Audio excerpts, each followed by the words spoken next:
It is better to be feared than loved, if you cannot be both. The words strike like steel against stone. You are standing before your own crowd every day, co-workers, friends, partners, strangers, and whether you realize it or not, they are measuring you. The enemy you face is not them. It is weakness, hesitation, and the hunger for approval that bends the spine of even the sharpest mind.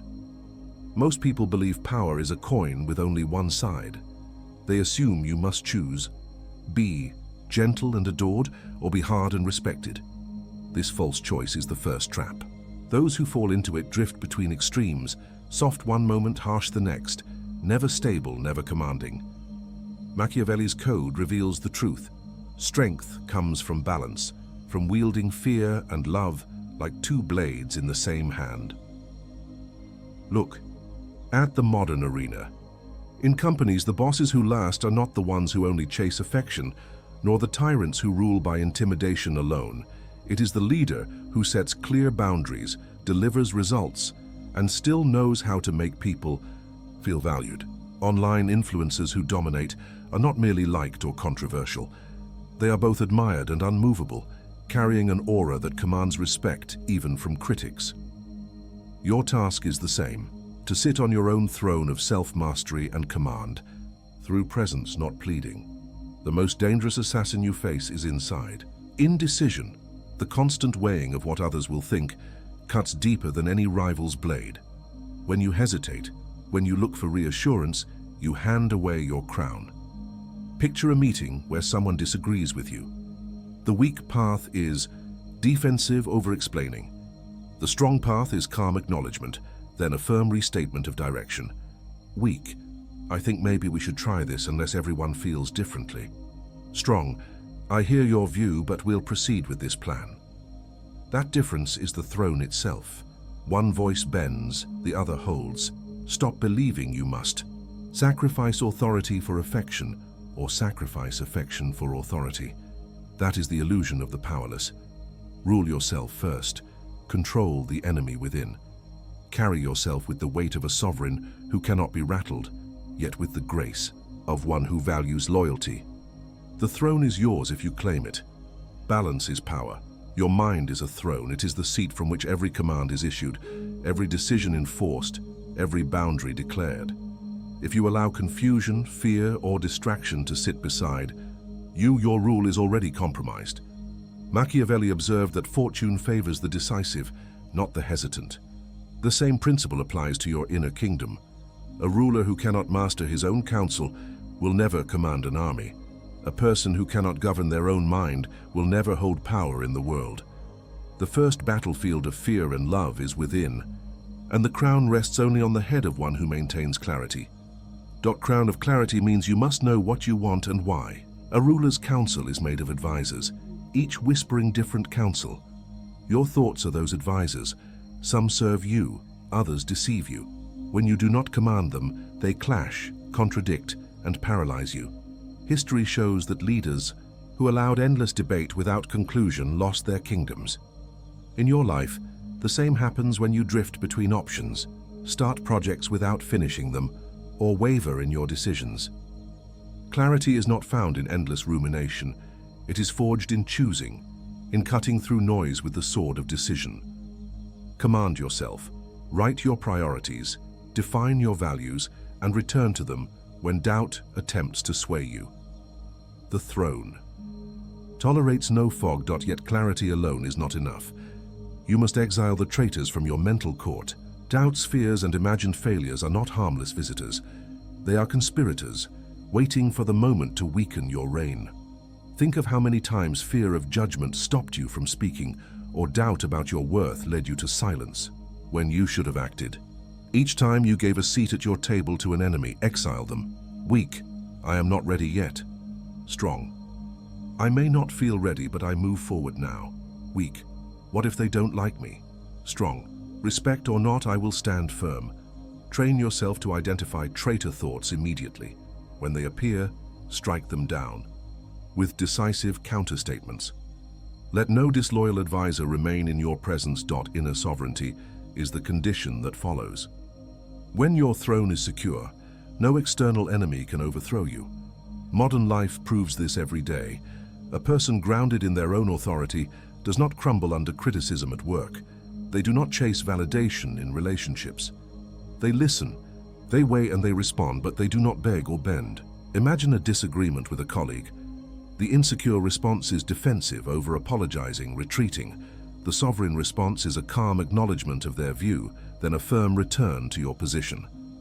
This calm strength is the essence of being feared and loved simultaneously. You are respected for your steadiness and valued for your composure. Your mind can be either your strongest fortress or your most dangerous enemy. Discipline your council of thoughts. Cast out the traitors of fear and hesitation. Sit firmly on the throne of clarity, and no storm can shake your rule. The kingdom outside begins with the kingdom within. Rule the mind, and the crown is yours. Morning is the battlefield where the day is won or lost. The moment you rise, you are already engaged in combat. Sleep's fog is retreating, and the first thoughts that enter your mind are scouts deciding the terrain. Those who seize dawn command the hours that follow. Those who delay, drift, or surrender to distraction walk onto the field unarmed. Machiavelli reminded us that fortune favors the bold. The first strike belongs to the one who moves before others awaken, who plants his banner on the high ground while his rivals are still asleep. History shows that rulers, generals, and thinkers valued the discipline of dawn. Roman commanders rose before the sun to survey their camp and prepare their soldiers. Leaders across centuries practiced rituals that sharpened their minds before facing the noise of the day. Their morning was not random. It was a drill, a march, a deliberate act of control. If you look closely, you will see the pattern. The first hours are never wasted by those who hold influence. Their discipline is not glamorous, but it is decisive. They understand that the one who controls the start of the day already controls its momentum. In modern life, the ambush arrives differently. The arrows are not spears or enemy horses, but glowing screens, buzzing notifications, and endless feeds. The moment you open your phone, you are under attack. News headlines drag you into crises you cannot control. Social media floods you with images of lives you do not live. Email chains demand attention before your own priorities are set. If you step into this ambush unshielded, you are no longer commanding the day, you are reacting to it. Command yourself. Instead, do not reach for your phone before reaching for your purpose. Fortify the first hour. Establish silence before sound, movement before messages, clarity before chatter. When you treat the morning as a battlefield, your routine becomes your banner of victory. The simple act of rising early, training your body, writing your thoughts, or setting your plan is the equivalent of planting your flag on contested ground. Others may still be asleep, but you have already declared sovereignty. Even if challenges come later, your foundation is unshaken because you began from a position of strength. Imagine a day where before anyone demanded your attention, you had already trained, read, and defined your next moves. By the time the world knocks, you are fortified. Weak. I'll see what the day brings. Strong. I'll decide what the day will be. That is the language of command. The morning war is silent but absolute. Treat it as a drill, not a suggestion. Strike first, guard against ambush, raise your banner.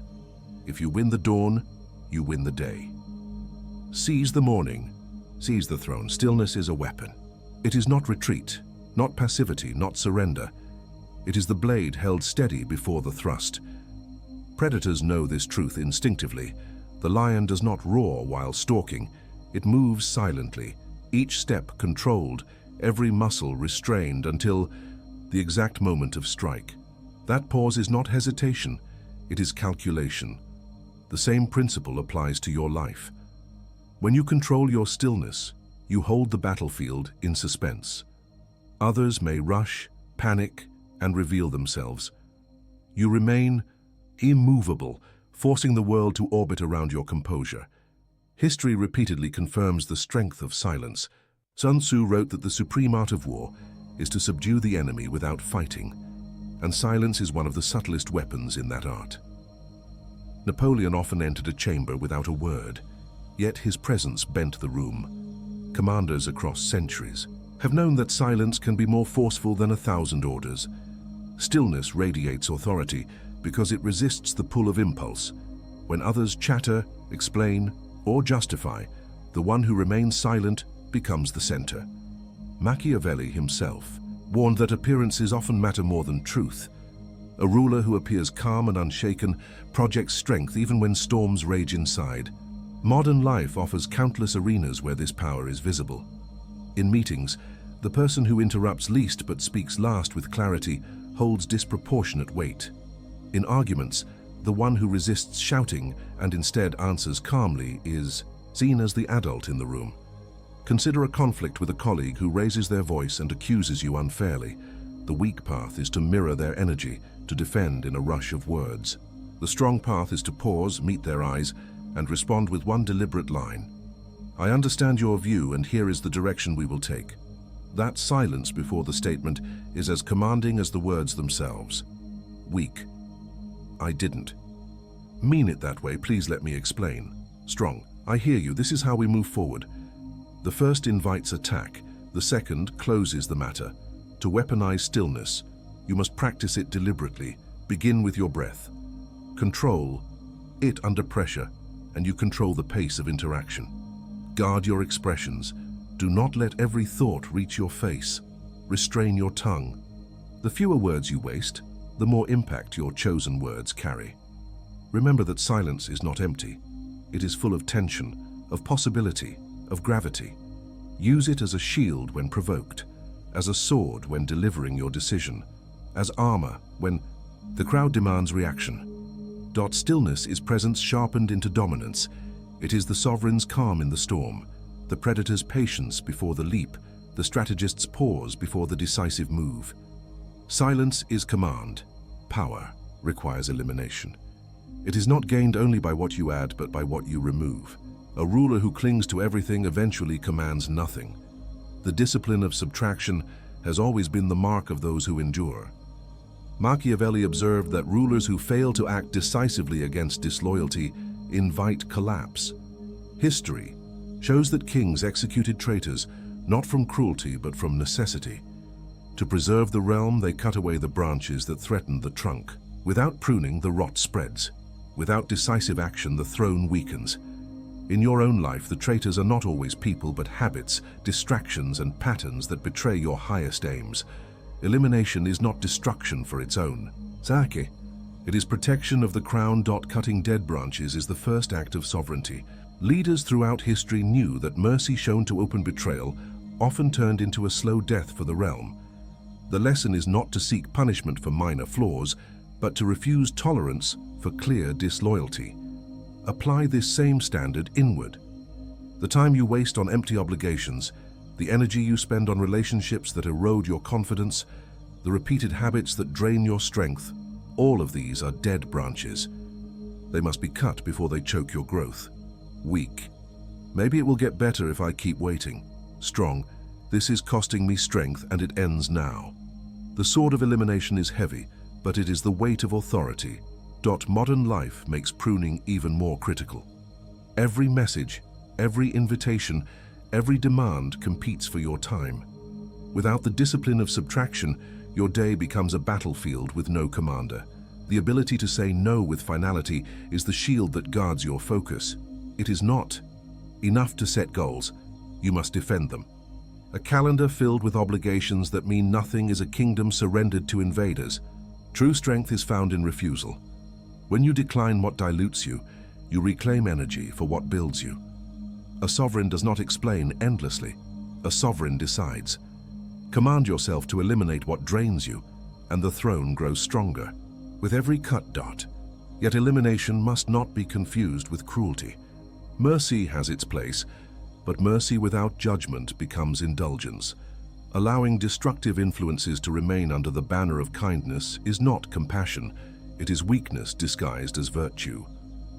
Imagine a colleague who repeatedly undermines your decisions in front of others. The indulgent path is to excuse it, to hope they change. The sovereign path is to address it directly and set clear boundaries.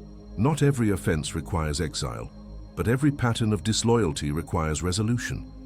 Compassion does not mean allowing harm to continue unchecked.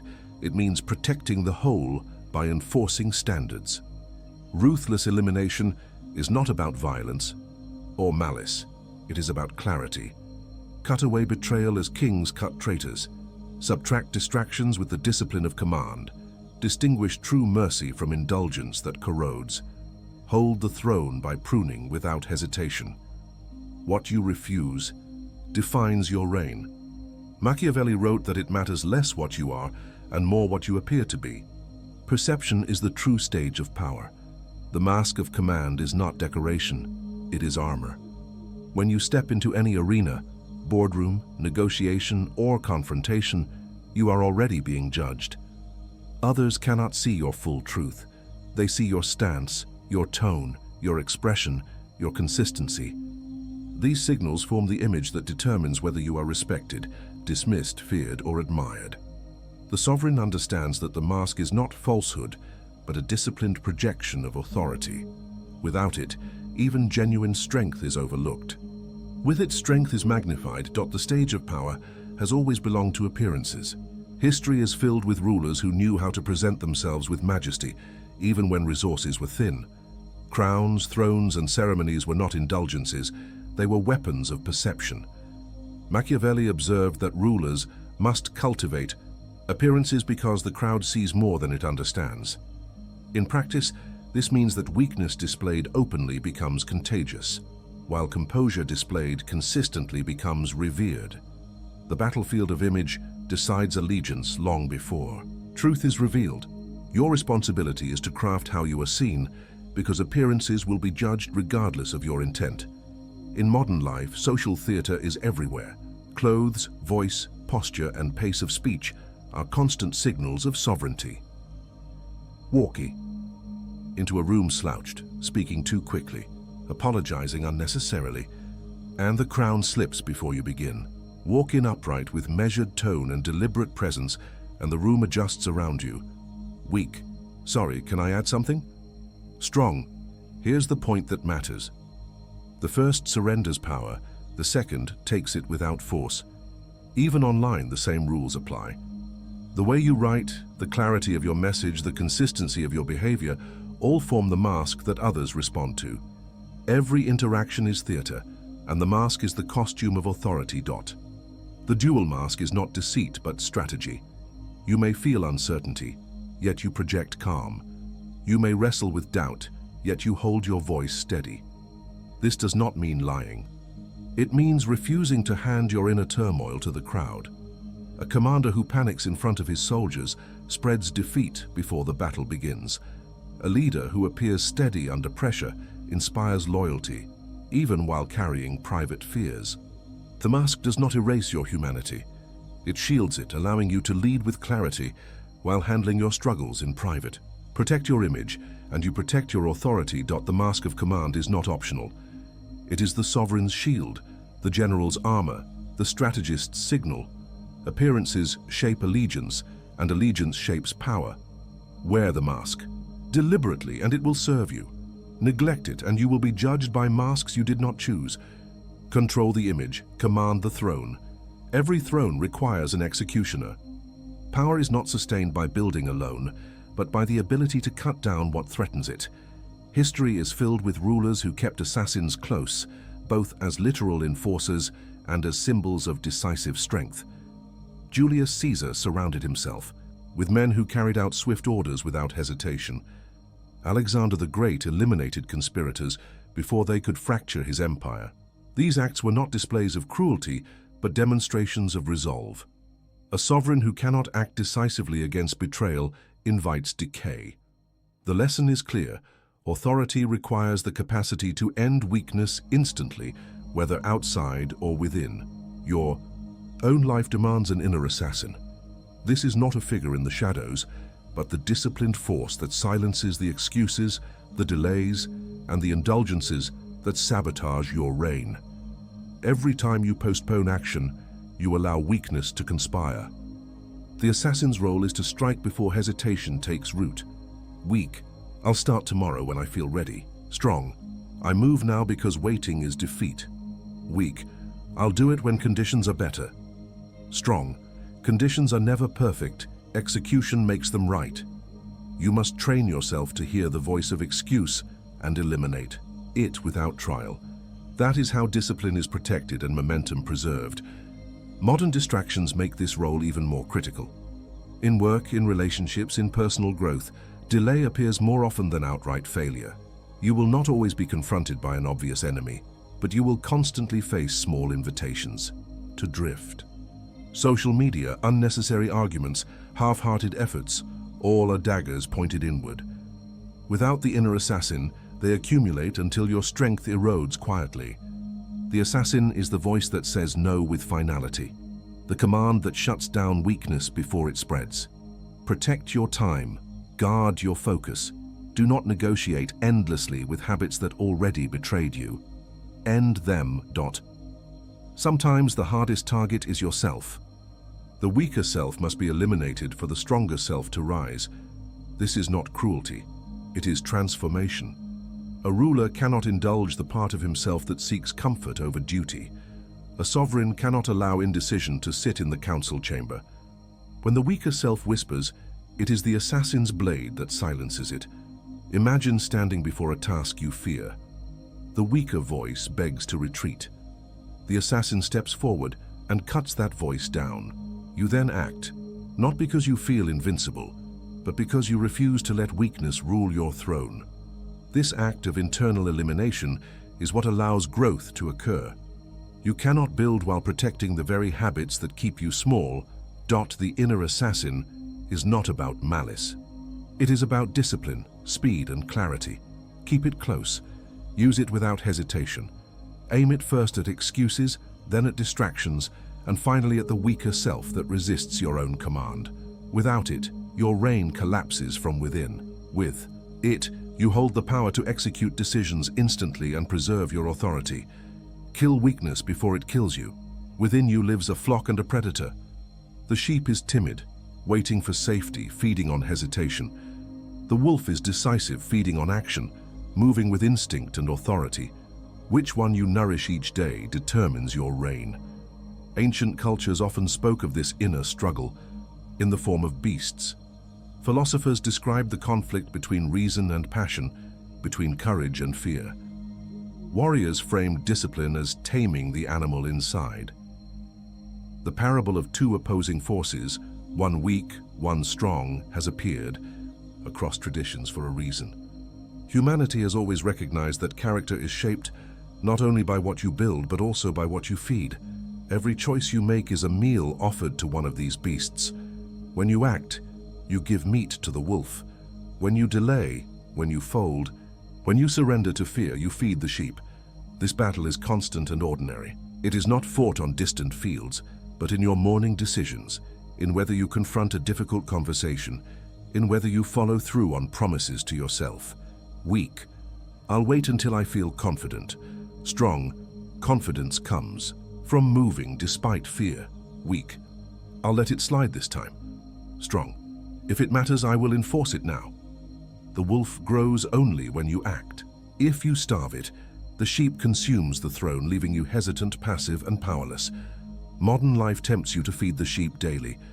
The distractions of comfort, the endless cycle of scrolling, the pursuit of approval, all reinforce timidity. The wolf does not thrive in comfort. It thrives in discipline, in risk, in controlled confrontation. To command yourself and others, you must be deliberate about which impulses you reward. Each time you say yes to weakness, you strengthen it. Each time you act despite doubt, you sharpen your predator instincts. The sheep promises safety but robs you of sovereignty. The wolf demands courage but gives you command. To be both feared and loved. You cannot let the wolf consume without restraint. The predator that devours the flock eventually rules nothing but ruin. Strength must be balanced with restraint. The wolf must lead, not destroy. This means acting with discipline rather than aggression, with clarity rather than cruelty. A sovereign who is only a wolf is feared but never loved. A sovereign who is only sheep is loved but never respected. Balance comes when the wolf rules, firmly while protecting the flock. Your power is not just in domination, but in the stability you create by keeping fear and love in tension. A commander who carries authority without needless harm earns both loyalty and respect. Imagine a disagreement in a meeting. The sheep wants to avoid tension, to stay silent. The wolf wants to dominate, to crush the other voice. The sovereign. Path is controlled by wolves, calm, firm, and decisive. I understand your point, but this is the direction we'll take. This response feeds the wolf with action, while protecting the flock with composure. It shows strength without recklessness, authority without cruelty. That is the dual instinct at work. You feed one of these beasts every day. The throne will not stay empty. Either the sheep or the wolf will sit on it. Choose deliberately which. Receives your strength. Every hesitation is food for weakness. Every act of courage is nourishment for command. Feed the wolf, rule the throne. Life is a chessboard, and every move you make either strengthens your position or exposes you to defeat. Power is not only about strength, but about placement, timing, and foresight. The greatest rulers and generals often won without brute force. They advanced by securing the right squares, by controlling the field before the enemy even realized the battle had begun. Machiavelli emphasized that appearances and positioning often outweighed raw ability. Those who master position master perception, and perception is what governs loyalty and fear alike. To rule both hearts and minds, you must see life as a strategy, rather than an accident. History offers countless stratagems where positioning decided victory. Hannibal did not rely only on numbers, but on placing his forces in ways that trapped superior armies. Napoleon gained advantage not by reckless charges, but by moving troops where they would cut supply lines and force surrender. Leaders who endure understand that brute force is costly, while intelligent placement multiplies power. The lesson for you is the same. The board is before you every day. Where you choose to stand, how you allocate time, which alliances you strengthen, and which conflicts you avoid, are all moves on the board of power. Modern life presents its own gambits. Negotiations are not battles of shouting, but of timing and silence. Careers are not advanced by sheer effort alone, but by knowing when to step forward, when to hold, and when to align with stronger players. Relationships succeed not through endless giving or harsh domination, but through calculated balance. Weak. I hope they notice my effort. Strong. I will make my contribution visible at the right moment. Weak. I must respond immediately to prove myself. Strong. I will wait, then strike with clarity when the time is right. The chessboard is not about reacting to every move, but about dictating the rhythm of play. The checkmate mindset requires anticipating several moves ahead. Those who think only of the present square become pawns in someone else's plan. Those who train themselves to imagine outcomes 5 steps in advance hold the power of foresight. This does not mean obsessing over every detail. It means cultivating vision. Before you enter a meeting, imagine the possible responses and prepare counters. Before you commit to a project, weigh where it will position you months later. Before you react in conflict, consider not only the immediate victory, but the long-term allegiance you may lose or gain. A sovereign sees beyond the next move. They see the chain of consequences extending across the board. Imagine a disagreement with a colleague. They press for their agenda, hoping you will yield quickly. The pawn move is to argue point for point. The queen move is to acknowledge their stance calmly, then redirect the discussion toward a larger objective that secures your influence. By lifting the focus above the moment, you strengthen your position without open conflict. This is strategy, not reaction. It is how respect is gained without unnecessary war.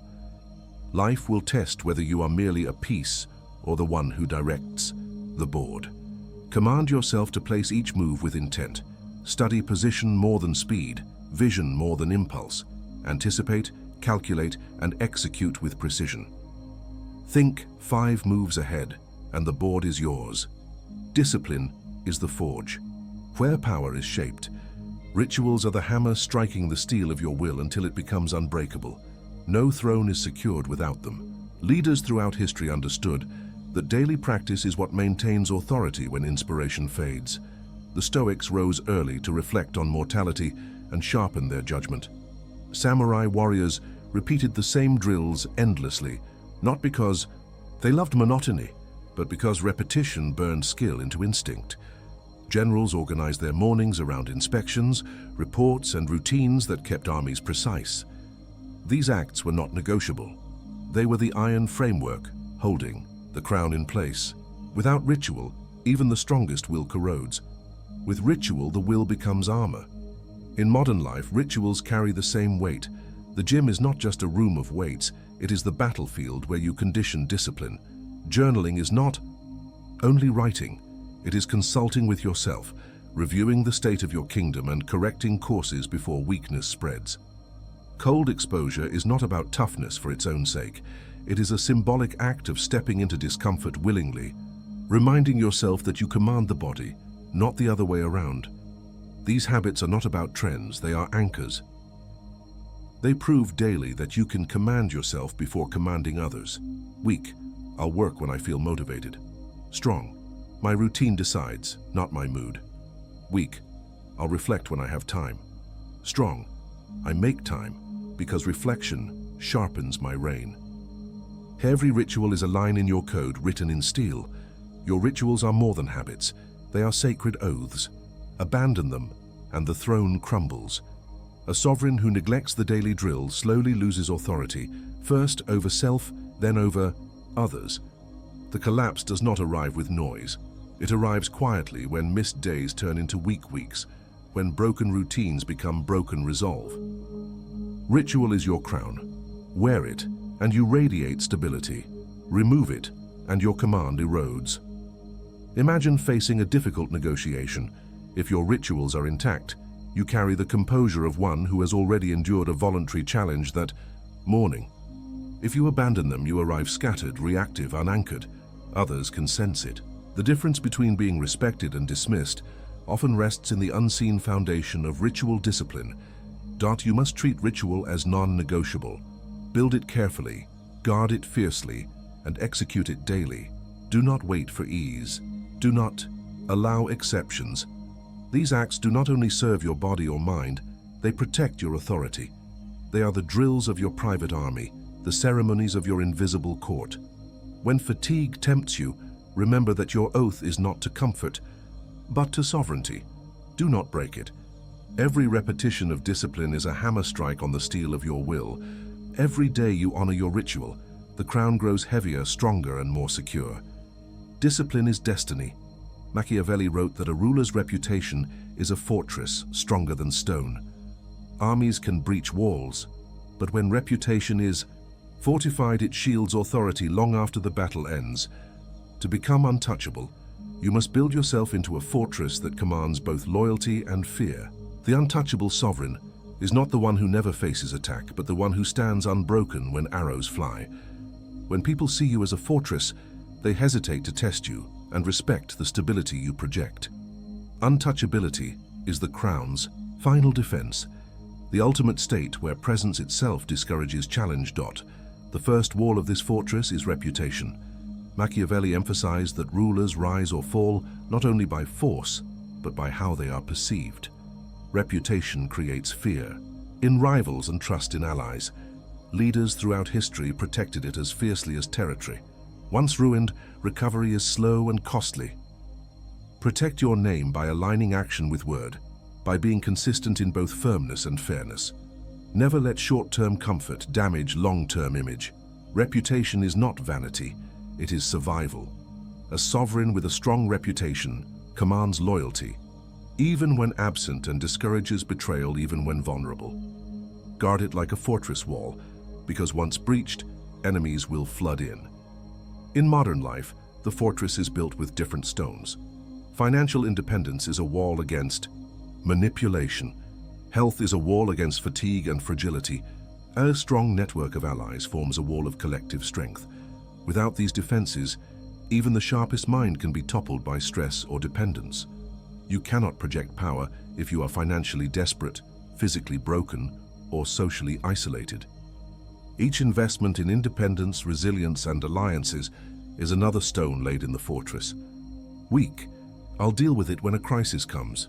Strong, I fortify now so crisis never dictates my choices. Your untouchability is built in preparation, not reaction. The innermost wall is emotional invincibility. External strength collapses. If the inner core is fragile, when nothing rattles you, you radiate both fear and love. People fear the unpredictability of those who can be provoked. They love the stability of those who remain steady under pressure. Imagine a conflict in a meeting. One voice grows loud, hoping to shake your ground. The fragile path is to snap back, to show anger. The untouchable path is stillness, a measured reply that recenters the room. Calm is not passivity, it is command. The ability to hold your ground without visible strain is the highest wall of your fortress. This is what makes you untouchable. To become untouchable, you must think like a fortress builder. Strengthen the outer walls of reputation. Build modern defenses through independence and resilience. Forge the inner wall of emotional stability. Do this and you no longer need to chase power. It radiates from you. Your presence commands loyalty. Your steadiness inspires love, and your invulnerability commands fear. Be the fortress none can breach, power wrapped in grace, steel cloaked in velvet. This is the sovereign of duality, the one who holds both fear and love in the same hand. Every principle before has been leading here. The throne of mind secured, the battlefield of dawn conquered, stillness weaponized, weakness executed, the wolf fed, the chessboard mastered, the rituals forged into iron, the fortress built untouchable. Now they converge into the highest form of rulership, the balance of two forces that seem opposed, but in truth complete each other. To embody both feared and loved is to stand as a sovereign whose authority cannot be shaken. History shows us the archetypes who lived this duality. Augustus secured Rome after years of civil war, consolidating power with ruthless control while presenting himself as the restorer of peace. Fear kept rivals silent, love bound citizens, to his vision of stability. Elizabeth of I commanded a fragile kingdom, projecting regal strength that intimidated enemies abroad while cultivating loyalty through charisma and calculated mercy at home. Marcus Aurelius, though a philosopher on the throne, embodied discipline and humility while still commanding the respect of soldiers hardened by war. These figures did not collapse into extremes. They navigated the line between respect and dominance, earning devotion while never surrendering authority. The lesson is clear. Balance is not weakness, it is mastery. In modern life, the archetype appears differently, but the pattern remains. CEOs who command industries succeed not just through intelligence, but through their ability to project decisiveness, alongside trustworthiness. Influencers who dominate public imagination combine an aura of authority with a sense of connection. Generals who earn the loyalty of their troops often inspire through both strict discipline and genuine care. If they leaned only on fear, they would rule short but unstable reigns. If they leaned only on love, they would be taken advantage of. By embodying both, they create loyalty that endures and authority that no rival easily challenges. Weak. Hope they like me. Strong. I will be respected first, then valued. Weak. I must dominate at all costs. Strong. I will command while preserving loyalty. The mythical ideal is the sovereign presence that compels both obedience and devotion. Imagine the archetypal king or queen seated on the throne, gaze steady, voice measured, presence so commanding that silence fills the hall. Subjects love the stability they bring, but fear the consequences of betrayal. This is not fantasy. It is the distilled image of leadership that cultures have repeated for centuries because it expresses the truth of human nature. People crave both safety and strength. They long for leaders who are unshakable yet not cruel, firm yet not heartless. The sovereign of duality embodies this paradox, holding the crown with both hands steady. You must take these principles and weld them into your own reign. Rule your mind like a throne council under discipline. Seize mornings like battlefields. Carry silence as a weapon. Cut weakness with the inner assassin. Feed the wolf of action, not the sheep of hesitation.